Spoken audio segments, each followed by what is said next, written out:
This is the Debunking Economics Podcast with Steve Keen and Phil Dobbie. The Archives. Episode 91. Will skilling up improve productivity? Welcome to the Debunking Economics Podcast with Professor Steve Keen. I'm Phil Dobbie. Today, will skilling up improve productivity? That's the theory, isn't it? With productivity in Britain at least 17% lower than the average for the rest of the G7, if we were just that little bit smarter, the economy would perform that little bit better. But is that really the case? And is university for more people really the answer? That's today on the Debunking Economics Podcast. Well, you'd assume, wouldn't you, that the idea of getting everyone to have a better education would improve their lifestyle and improve the efficiency of the economy. It would drive up productivity, in other words. But I'm not sure this is the case. The number of people participating in higher education has increased from 3.4% in 1950 to 8.4% in 1970 to 19.3% in 1990. It's 33% in 2000, and I think we're well above that. In fact, the number of students who obtained their first degree in the UK in 1990 was 77,000. In 2011, it was up to 350,000. But are we seeing an improvement in living standards? I mean, I guess we are, but not to this extent. And what about productivity? Well, it seems to have plateaued. Yeah, I see the whole thing as a load of nonsense, frankly. And the reason for that is well, it's multifaceted. But one of the essential elements there is that somebody having a degree in philosophy from Cambridge, who might otherwise have been a fitter and turner back in the old days of mechanical labour on production lines, I think is actually a fall in productivity.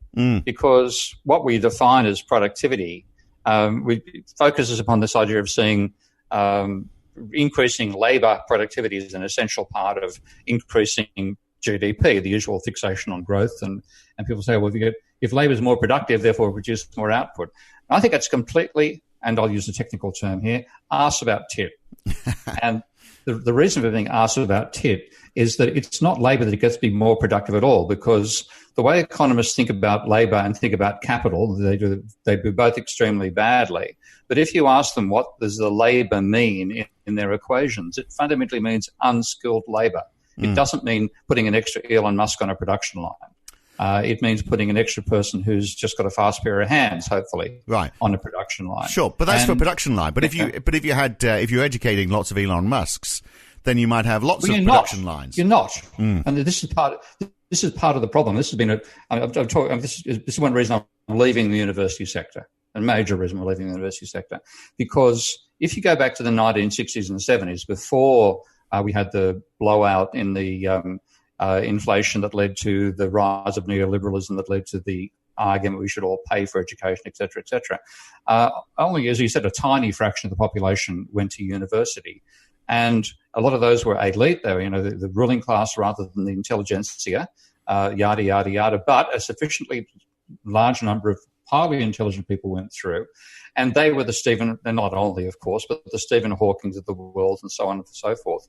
And ultimately the Elon Musks as well. Now, Musk, of course, like so many great entrepreneurs, dropped out of university, but he learned a lot while he was there. He certainly learned a lot of mathematics on the way through. And they are the people who increase productivity. And they don't do it by working harder as labourers. They do it by coming up with a new form of production, a new concept of what to produce, which get embodied in machinery. And unless it's embodied in machinery, you can forget about it. So fewer people going, but the real true innovators. So presumably you therefore have to say it's got to be smart people. We've got to because we don't want this position of privilege. So you've got to make sure it's actually really damn difficult to get into university. And at the same time, what's happened is they've expanded the numbers from 4% of the population to 40% of the population.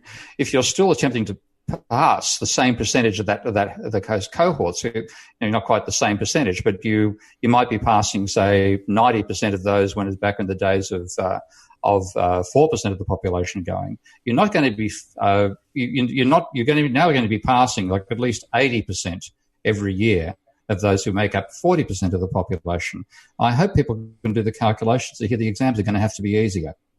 And there's a good friend of mine, actually, of all things, an old schoolmate of mine called Tony Stokes, who was, we went to Morris Brothers Cochlear together decades ago. I want it to be 5 decades ago. And much to my amazement, Tony and I ended up at a party somewhere, and he said he's interested in post-Keynesian economics, and he became I think he's a senior lecturer and associate professor at the Australian Catholic University for some time. Fabulous teacher, fabulous guy too. And Tony and one of his research assistants looked at the whole issue of what happens to university standards as you expand the number of people who go to university. Now, I'll see if I can link the paper on the podcast on the Patreon side. But it showed the standards have to fall. If you're going to pass anything like more than half those who go, then you have to drop the difficulty of the examinations. Well, I think aren't you selling yourself down as a university lecturer? Because you'd argue, well, no, they're all getting smarter because they're all going through the same education process. So you're getting smarter through doing something that you hadn't been doing before. I teach at a pretty tough level, as anybody who's been in one of my classes will tell you. But there is the amount of work you're doing is spread over so many more people. For example, I won't mention the university I went to last week. That gives you 2 to think of. But this particular university, which has far better resources than Kingston University, where I currently am, had roughly 1,600 students with 40 staff. And the total secretarial support staff for this staff, 40 staff with 1,600 students, was one person. Right. Now, so that's a ratio issue. So that's a quality of education issue. So if you would actually say, well, look, let's money wasn't a problem, and you thought that actually getting more people educated was good for the country. You're saying it's not because the standard. No, I think it's actually I think what actually education was doing, and I saw this right back from the late 70s when I ceased being a student in 1976. I did arts law. I had an interesting countdown in my education. I did 3 years as an art student, 2 years as a law student, 1 year as a diploma of education student, 3-2-1-0. Yeah. And then later I did a master's degree and a PhD further on. But in 1973, that was, in my feeling, the beginning of the serious downturn in capitalism. We went from being boom full employment levels where, in Australia's case, the unemployment rate, when it exceeded 2% of the population, was sufficient to have the government think it's likely to lose office at the next election, to the stage where it went to 5%, and that was taken as being normal, and now they talk about a 6% rate being normal, being acceptable. A huge part of that increase in education then was just to get more bums on seats, because you reduce the unemployment count among the youth, right? Frankly. But political cynicism, right? But okay, and that could well be the case. But if as part of that process, if you had the right ratio of staff, if you were able to provide the same level for that 40% as you were or that 70% or whatever it is today, as it was for the maybe 4% back in the 1950s. If you're able to provide the same standard, obviously you need a lot more teachers, but then presumably you're having a lot of smarter people coming out. Well, again, I think you've got to say, how do you actually what do you need in terms of a workforce? Yeah, that's a bigger question. If you actually simply looking simply, let's forget about the side of culture and aesthetics and understanding Plato and behaving as Marx thought we all would 100 years hence from when he wrote.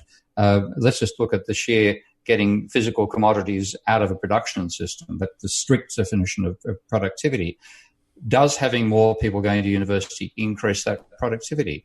And the reason people think it does, and particularly economists think it does, they define GDP output as being equal to the number of workers you've got times labour productivity. So it looks like, well, if they've got 2 variables there, you can increase the number of people you're employing, that'll increase output, or you can make each of them more productive. That'll increase output.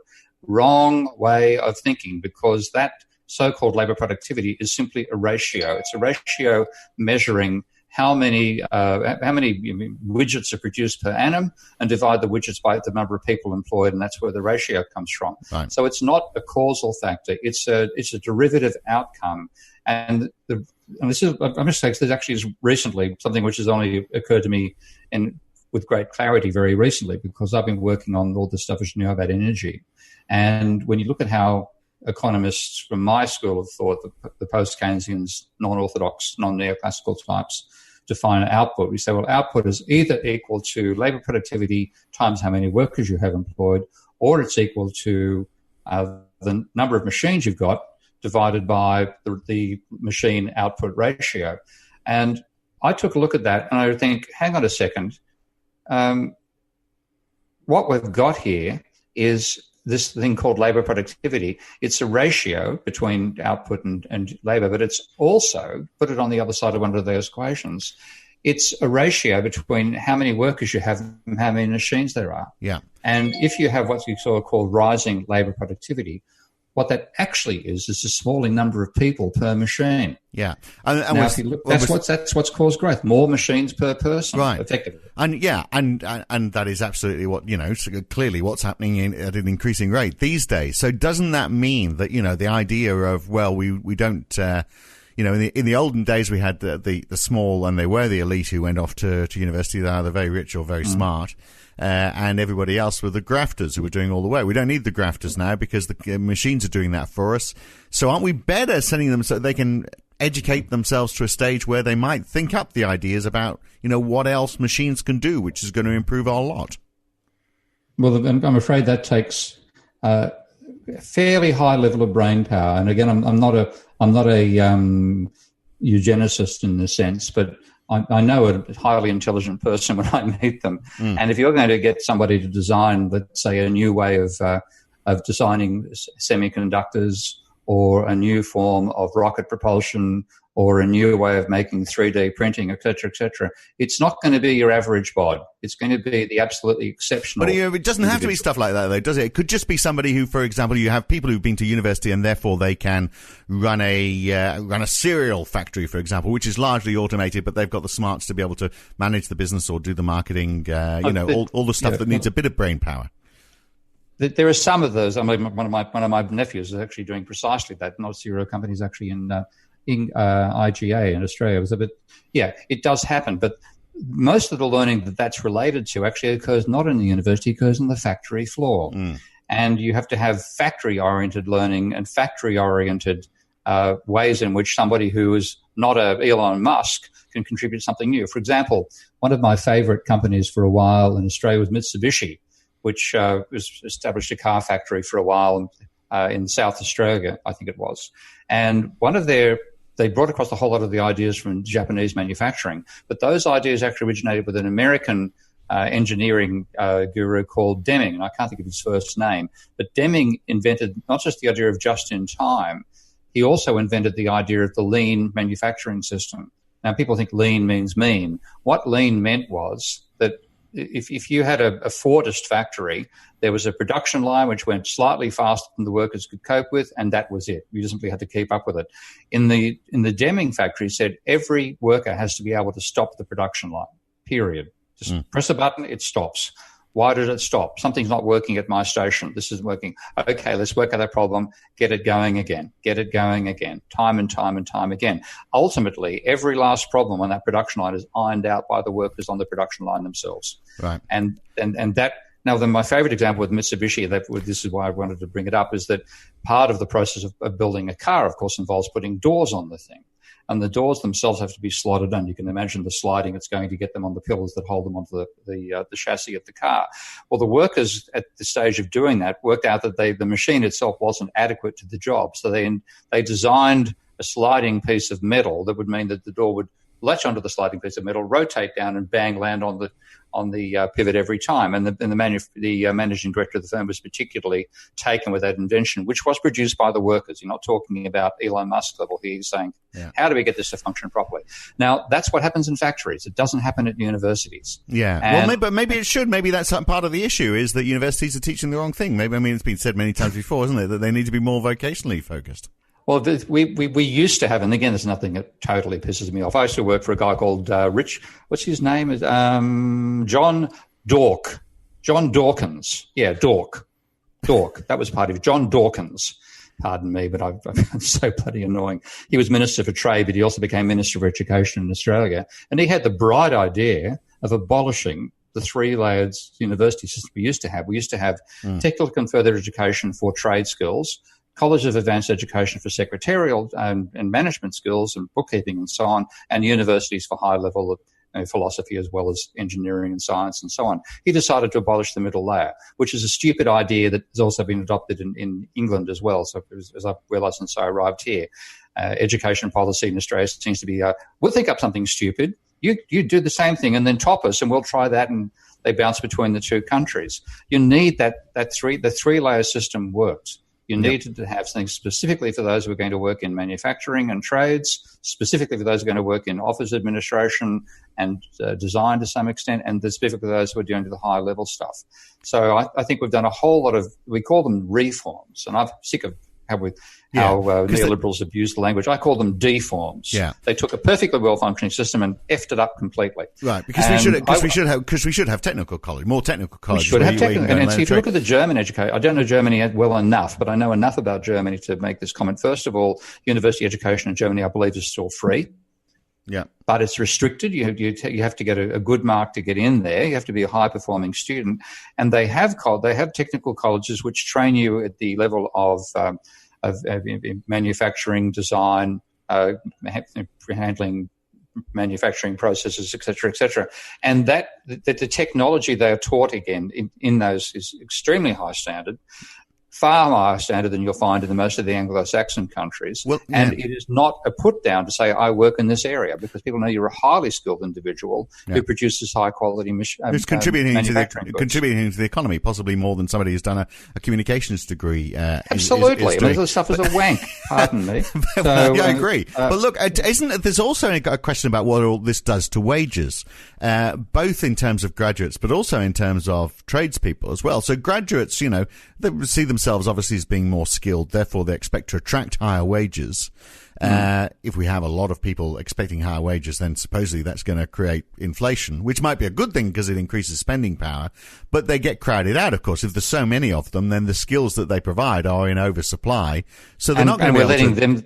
We're letting them decide which degrees to go and do, and the belief of what they think is going to be the area where there's going to be some potential for employment. Yeah. And I'm not going to delegate. I like 18-year-old kids, okay, but I'm not going to delegate decisions about the manufacturing structure of the economy in 30 years' time to 18-year-olds. So it's pretty difficult to do, isn't it? So therefore, they don't have a clue. Yeah, they're just straight out of school. Yeah, but on the other, just to finish off my point before we go back to I'm going to talk over the top of you. Okay, I'm going to talk about. Well, I'm going to look. I've got the fader control here. I can do what I want. But just as graduates are pushing up, this expectation of their own wages, because we're stopping them going and doing trades. So we've got an oversupply of graduates with whatever skill it is they're offering. If we're not getting enough tradespeople, then we're limiting the universe of tradespeople, and that's why you can't get something fixed for 3 weeks and it costs you a fortune later on. They're getting their wages inflated. Yeah, in that case, in that sense, education is one of these areas which should be effectively supply-driven, not demand-driven, in the sense that it's to some extent it's the university staff themselves. To another extent, it's what industry needs as well, which is where having a TAFE level, which is quite okay to have industry determining what they think should be taught in TAFE courses. I'm quite okay about that. Similarly, at clerical thesis, not at universities. I don't want McDonald's telling us how to do journalism. I don't want them to tell us how to do chicken by the looks of things that they get at current hassles. But most of the KFC, pardon me, or FCK as they're calling themselves right now, those elements are where you actually want to have the industry deciding what should be learnt by the students. Even industry is going to be out of date fairly rapidly. We've got the level of technological change we're seeing right now. What the industry think they're going to need in 4 years' time after somebody graduates from an intensive degree isn't necessarily going to be what they actually need when those 4 years have passed. But there are so many ways in which the whole demand-driven, market-oriented philosophy, first of all, has been a con job. It was really there to disguise how bad unemployment was for the youth. But secondly, you're giving the decision-making power in the demand side, meaning the high school students walking into university, and they haven't got a clue of what's going to be needed. They simply know what their mum and dad have done. Now, frankly, I'm exactly the same situation. That's why I ended up doing bloody arts law.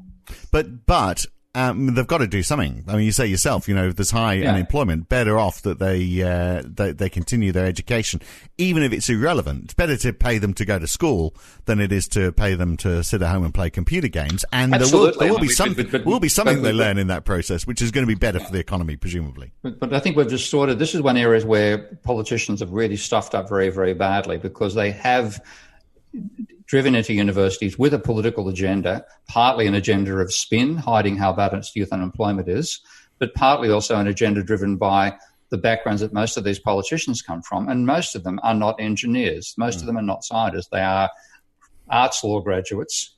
I know quite a few. Yeah. Hello, Tony. G'day. How are you doing, Malcolm? And they don't understand the industrial structure that they get the responsibility for managing. So we really have given ourselves, it's a total, another Australian term, furphy, to believe that getting more people to go to university is raising the productivity of labour. It's probably reducing it. Yeah, so do we need a better measure then? Is that part of the problem? Because when we tend to look at what an effective higher education policy is, if you look at the measures that are put in place, a lot of it is how quickly these people are finding work and how much they're getting paid, which is used for that argument. Of course, if you're getting paid well, then why shouldn't you pay for the education? It's a personal investment.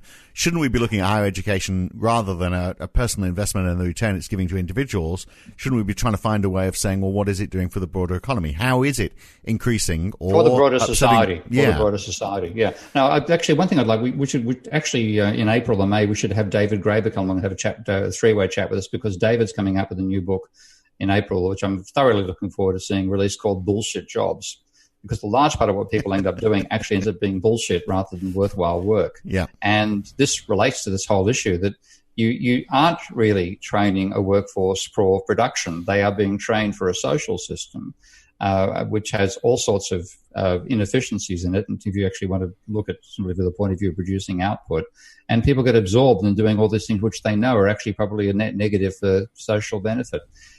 So I would really want to say, let's go right back and say, what did we have in the past that suits the world we are likely to face in the future?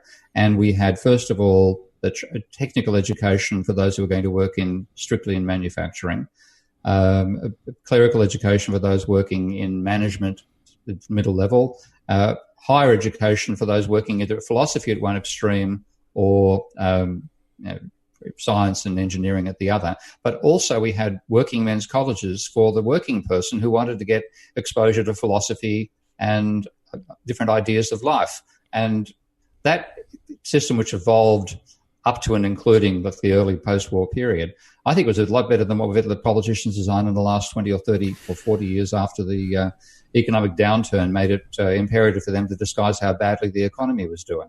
But if you look at it at a macro level, you've got a country that wants to send a lot of people into higher education because they think it's going to make them more productive, and that is, which is wrong.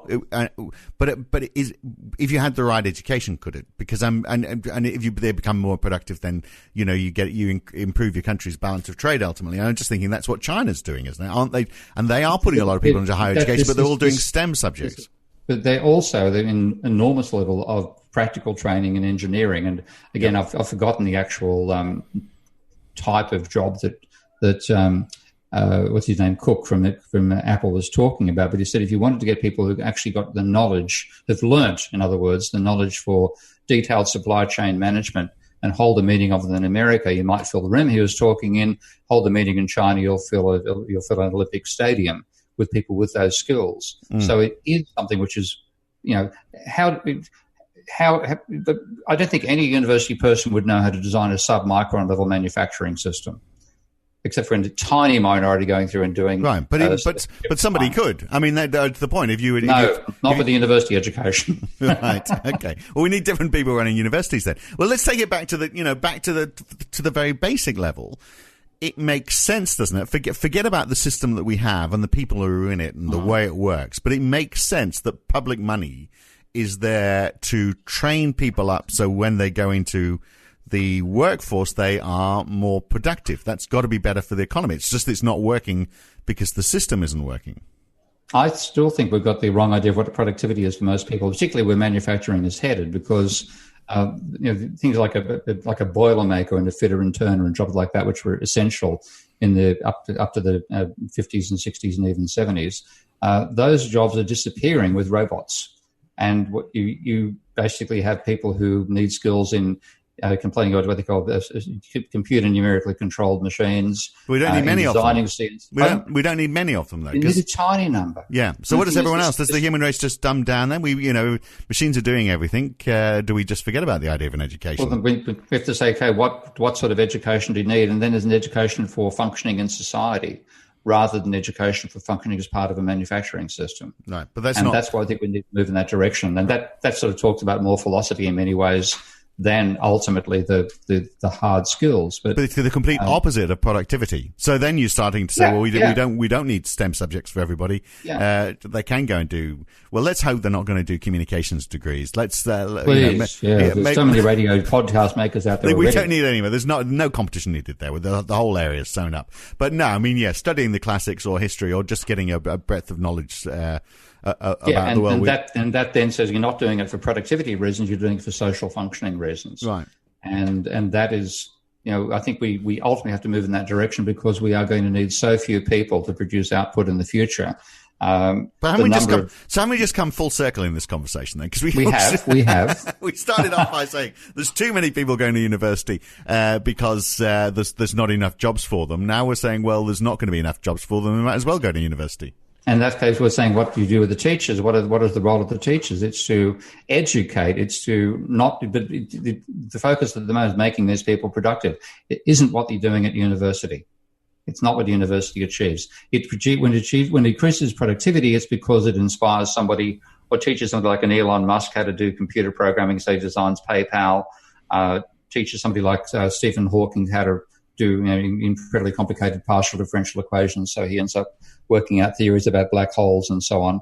That's the level which actually increases the productive capability of the human species. It's not what you teach to the 40% of population that are now going to university. But how do you find those people, though, and give them the knowledge they need to be able to draw those? You've got to give them freedom. This is the thing. Somebody who does that sort of stuff is somebody who's is driven by curiosity first and foremost. They're not driven necessarily by money. There are people like Bill Gates who clearly were in their early days, but people like Musk and Hawking weren't in there for the money. They had sheer curiosity about that, and you wanted to give them an environment that let them take that curiosity to its conclusion. So it's giving young kids, right? Kids, I mean, 18 to 21-year-olds, access to the resources. Then access to the expertise, to the research, to be able to find their own way through, rather perhaps than the formal process of education. Yeah, and then what you've got when you look at what's actually happening right now, the resources that are going to university per student are trivial.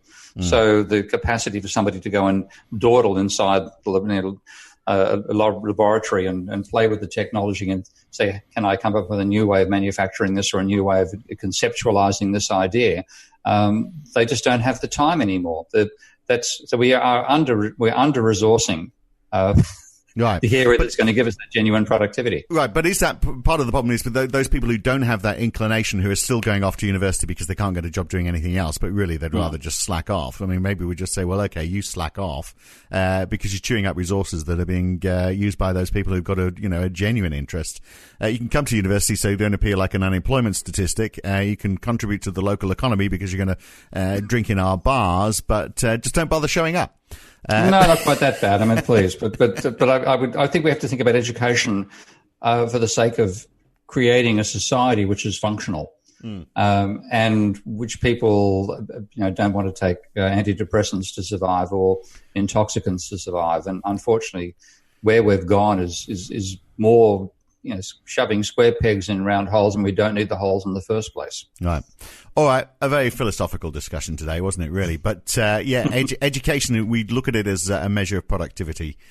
And you're saying it's not. And where it could be, it's under-resourced. So we need to fix that somehow. But it seems like a major shift in the philosophy, but also in the resources. Indeed. That it won't be happening in a hurry. And I think I'm more likely to see it happen on Mars than happen on Earth. Right. You keep on going on. You want to be on that first trip to Mars, I can tell. Well, look, the third or fourth. One of your favorite topics next time, we're going to look at energy. I want to know, is energy efficiency a race to the top? Let's look at different countries and how they use energy.